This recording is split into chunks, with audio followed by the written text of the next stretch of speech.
ఏమండి, ప్రతి చిన్న విషయానికి కొడుకు, కోడలు నామీద విసుక్కుంటున్నారు, అవమానపరుస్తున్నారు, అనరాని మాటలు అంటున్నారు. ఇంకాసేపు కూడా నేను ఇక్కడ ఉండలేనండి. మన అబ్బాయి, కోడలు మనల్ని కష్టపెడుతుండటం నేను సహించలేకపోతున్నాను. రండి, ఎక్కడికైనా వెళ్ళిపోదాం. భర్త దగ్గర మొరపెట్టుకుంది 65 సంవత్సరాల విశాలాక్షి. దుఃఖపూరిత స్వరంతో మాట్లాడిన భార్య విశాలాక్షిని చూసిన సుబ్రహ్మణ్యానికి గుండె పగిలిపోయేటట్టు అనిపించింది. చూడు విశాలం, నా పెన్షన్ డబ్బుతో మనం ఎలాగైనా కాలం గడపవచ్చు. కాని 65 ఏళ్లు దాటిన మన శరీరం మనకి సహకరించటం లేదే? చెప్పాడు సుబ్రహ్మణ్యం. అయినా పరవాలేదండి. మీకు నేను, నాకు మీరు, ఇద్దరం ఒకరినొకరు సహాయం చేసుకుంటూ ఎలాగో కాలం గడిపేద్దాం. కాని ఈ ఊరిలోనే మనం ఉండకూడదు. వీళ్ల మొహాలనే చూడకూడదు. వీళ్ల కళ్లకు కనిపించనంత దూరం వెళ్ళిపోదాం, సీరియస్గా చెప్పింది భార్య విశాలాక్షి. సరే విశాలం, నువ్వు ఏడవకు. నేను ఏర్పాటు చేస్తాను అని భార్యకు చెప్పి వెంటనే తన సెల్ ఫోన్ తీసుకుని ఎవరికో డైల్ చేశాడు. అవతలి పక్క హలో అనగానే, రేయ్ భార్గవ్ అంటూ ఇంట్లో జరుగుతున్న విషయాలు చెప్పి, మేము ఎక్కడైనా వృద్ధాశ్రమంలో చేరాలి. అందులోనూ ఆ వృద్ధాశ్రమం ఎక్కడైనా దూరంగా, నా కొడుకు, కోడలకు కనిపించనంత దూరంలో ఉండాలిరా. రేపే మేము వెళ్ళిపోవాలిరా. ఈ ఒక్క పని చేసి పెట్టరా, నీకు పుణ్యముంటుంది అని వణుకుతున్న స్వరంతో చెప్పాడు సుబ్రహ్మణ్యం. సరేరా, నువ్వు ఆందోళన పడకు. నేను ఇప్పుడే మాట్లాడతాను. నాకు తెలిసిన ఒక వృద్ధాశ్రమం ఒకటి ఉంది. అందులో ఎలాగైనా మీకు చోటు కల్పిస్తాను. దూరమేరా. నీకు మరో 2 గంటల్లో అడ్రస్ ఇస్తాను. నువ్వు ధైర్యంగా ఉండు అని చెప్పాడు. అది రాజమండ్రి రైల్వే స్టేషన్. అక్కడ విశాలం మరియు సుబ్రహ్మణ్యం రైలు కోసం ప్లాట్ఫారం మీద కాచుకోనున్నారు. టైము తెల్లవారుజాము 4 ఉంటుంది. ఇద్దరూ ఒక బెంచి మీద కూర్చున్నారు. ఒక సూట్ కేస్ వాళ్ళిద్దరి మధ్య ఉన్నది. వాళ్ళిద్దరూ కొడుకు, కోడలుకు చెప్పకుండా మధ్యరాత్రి 2 గంటలకు లేచి రాత్రే రెడీ చేసి పెట్టుకున్న సూట్ కేసు తీసుకుని స్టేషనుకు వచ్చేశారు. విశాలం అప్పుడప్పుడు కళ్ళు తుడుచుకుంటోంది. రైలులో కూర్చున్న విశాలానికి ముందు రోజు కొడుకు, కోడలు ఎదుటే తనమీద విసుక్కోవంటం, తనని మందలించటం జ్ఞాపకము వస్తోంది.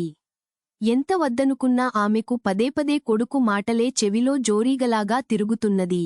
అమ్మా, ఎప్పుడు చూడు నా భార్యతో గొడవ పెట్టుకోవటం ఆపుతావా, లేదా? ఇక మీదట దాన్ని తిడితే నాకు పిచ్చి కోపం వస్తుంది. ఆవేశంలో కోపాన్ని కక్కుతున్న కొడుకు శ్రీకాంత్ను చూసి ఆశ్చర్యపోయి షాక్ తిన్నది తల్లి విశాలం. ఏమిట్రా చెబుతున్నావు? సునీతతో నేను గొడవ పడుతున్నానా? దాన్ని తిడుతున్నానా? అదే, మీరు ఇక్కడ కూర్చోకండి, ఇది తీయకండి, అది తీయకండి, దాన్ని తాకకండి అని ఏదో ఒకటి సనుగుతూనే ఉంటోంది. పొంగుకు వస్తున్న కన్నీటిని తిరిగి కళ్లల్లోకే పంపటానికి ప్రయత్నించి ఓడిపోయింది విశాలం. సునీతతోనే ఇష్టం వచ్చినట్లు మాట్లాడుతున్నావని చూస్తే నాతోనూ ఇష్టం వచ్చినట్టు మాట్లాడుతున్నావు కదా? ఏమిట్రా అబ్బాయ్, ఏదేదో మాట్లాడుతున్నావు? వయసైన కాలంలో, ఒంట్లో బాగుండక ఏదో కష్టపడుతూ కాలం గడుపుతున్నాము. దాంతోపాటు ఎందుకురా మమ్మల్ని మాటలతోనే చంపుతున్నావు? మేము ఇక్కడ ఉండటం మీ ఇద్దరికీ ఇష్టం లేకపోతే చెప్పు. నేను, నాన్నగారు ఎక్కడైనా వృద్ధాశ్రమంలోకి వెళ్ళి జేరిపోతాము. మౌనంగా నిలబడ్డాడు శ్రీకాంత్. ఎందుకే ఏడుస్తావు? బాధపడకు. మనకు ఎలా రాసుందో అలా జరుగుతుంది. కొడుకుల దగ్గర ఉండటం ఈ రోజుల్లో జరగే పని కాదు. ఎక్కడో ఒకళ్ళో ఇద్దరో మంచి కొడుకులు, కోడళ్ళు ఉంటారు. మిగిలిన వారంతా మన అబ్బాయిలాగానే కన్నవాళ్లకు కాకుండా వచ్చిన భార్యకు ఇంపార్టెన్స్ ఇచ్చి తల్లిదండ్రులను వృద్ధాశ్రమాలకి పంపుతున్నారు. కాబట్టి ఇది లోకంలో జరుగుతున్నదే అంటూ భార్య విశాలాక్షిని ఓదార్చాడు సుబ్రహ్మణ్యం. రైలు దిగి రైలు స్టేషన్ బయటకు వచ్చి ఒక ఆటో డ్రైవర్ దగ్గర కాగితంలో రాసుకున్న అడ్రస్ చూపించి అక్కడికి వెళ్లాలని, ఎంత అవుతుంది అని అడిగాడు. సార్, ఇది సిటీకి ఓటర్లో ఉన్నది. 500 అవుతుంది సార్ అన్నాడు డ్రైవర్. సరే అని ఆటో డ్రైవర్కు చెప్పి విశాలం ఎక్కు, భార్యకు చెప్పి ఆ ఆటోలో ఎక్కారు సుబ్రహ్మణ్యం దంపతులు. సుబ్రహ్మణ్యం దంపతులు రైలులో పలుగంటలు ప్రయాణం చేసిన బడలికతో, పలు సంవత్సరాలు శ్రమపడ్డ బడలికతో, నిట్టూర్పుతో అలసి సొలసి ఆటో వెళుతున్న వేగం వలన వస్తున్న గాలికి కళ్ళు మూసుకున్నారు. ఎక్కడికి వెళ్లబోతాం? ఏదైనా నిర్ణయించుకున్నారా? అడుగుతూ వస్తున్న భార్య రాజ్యంను చూశాడు సుబ్రహ్మణ్యం. మనకు ఇక వృద్ధాశ్రమమే గతి. అక్కడికే వెళుతున్నాం విశాలం. మన అబ్బాయి కళ్లకు కనబడకూడదనే ఇంత దూరం వచ్చాను. వాళ్ళ ప్రశాంతతను మనమెందుకు డిస్టర్బ్ చేయటం? వాళ్లకు దూరంగానే ఉందాం భర్త చెప్పగా దుఃఖం ఆపుకోలేక పరితపించింది విశాలాక్షి. విశాలక్షి, సుబ్రహ్మణ్యం దంపతులు ఎక్కిన ఆటో ఒక భవనం ముందు ఆగింది. భవనం పైన ఒక బోర్డు ఉంది, వృద్ధాశ్రమం. ఇద్దరూ ఒక్క నిమిషం ఏదో మాట్లాడుకుని లోపలకు వెళ్లారు. విశాలక్షి, సుబ్రహ్మణ్యం దంపతులు లోపలకు వెళ్లారు. అక్కడున్న ఆఫీసు రూములో నిర్వాహకుడు అని రాసున్న కుర్చీలో కూర్చున్న వ్యక్తిని చూసి ఆశ్చర్యపోయారు.